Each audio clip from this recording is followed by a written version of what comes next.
Oregon's new facilities, you could say, are state-of-the-art. I mean, this is with co-founder of Nike, Phil Knight. He put in an undisclosed amount. He did not want to say how much. His net worth, as I told you, Nikki, is $14.1 billion. Billion. Yeah. What'd you say? 2? I was 3 like, billion? you said guess, and I said 1 billion. Yeah, You were 1 billion. No, and then you said a lot more, and I said 4 billion. Yeah. And then you said 14. 14. Maybe try 10 more. I continue to be so off. So here are the amazing facilities that Oregon has right now. So let's go through these pictures. So I assume this is a practice field. I'm just going to read you a few quotes as we move along. It's a 145,000 square foot football performance center. I assume those are the locker rooms, or at least through the tunnel. It's a 6-story facility, incredibly high-tech, as you see from those pictures. And this is from SI. The design team of ZGF Architects and a few others installed a number of unique features. The marble for the showers was imported from Italy, as was most of the building's furniture. It gets better. The lockers, which are fully ventilated to eliminate lingering odors. I mean, come on, it's a fucking locker room. Why do you need vents? What are we, pansies? Yeah, exactly. These are football players. Are they girls? So those are from Germany. It featured coated keypads and a top shelf mounted with shoulder pads and a helmet that springboards towards the player. The seamless white floors, as you see right there, in the locker room and cafeteria are poured from terrazzo, a composite that resists infection. The specific color, I mean, this is unbelievable. Black glass walls of the meeting rooms are served as whiteboards. Several other walls are lined in Nike football leather. The chairs of the auditoriums are done in Ferrari leather. I mean, come on. Like, how much do you need to cater to student athletes, football players who are somewhere from 18 to 21 years old?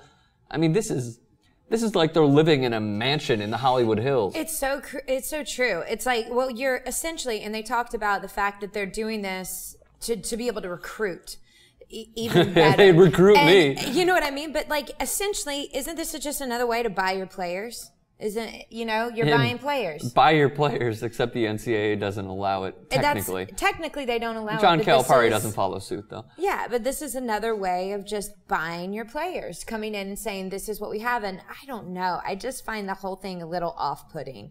Like, do you really, really, really need all of this to compete with the best? So now, are they setting a precedent for what is to come with college football? I hope not.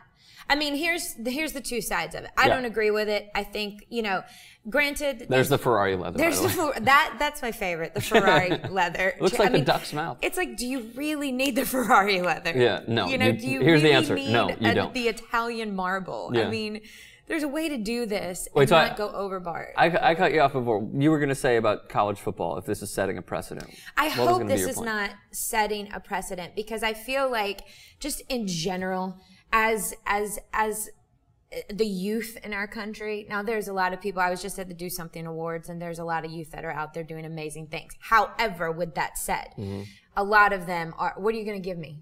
What are you going to do for me? That's their mentality? That's the mentality. That is the mentality. The life of a college athlete it's a full-time job. It is. It is a full-time job. You are there all day long. It's a lot. You don't have a normal college experience. But you do get, I guess, all of this in return. There are the perks. And also, I will say, I did find, because I wanted to know, like, how much does football bring into Oregon? Like, how much? Okay. Because,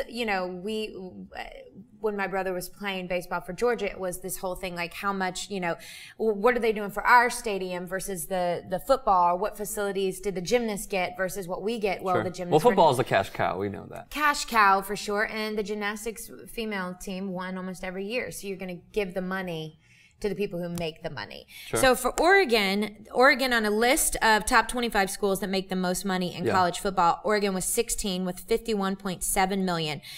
The total athletic department revenue was $73.9 million. So they're making that football 51 of 73? 51 of 73. Wow. So it puts some things in, I don't think they should be spending that. But to those people out there that are saying, what about, track, or what about basketball, or what about this? Well, they're going to put the money where the money is being made. Yeah. And that's in football at Oregon. Well, plus at Autzen Stadium, it's huge. I mean, it's a humongous, and it's a great football stadium. I'd love to go see a game there. I would too. But I mean, the fact is, they hold the most amount of people, everyone goes to their games. I mean, look, Oregon basketball can bring in at the most 5 maybe, and it seems like chump change compared to the 51 of the football team. Yeah, it is chump change.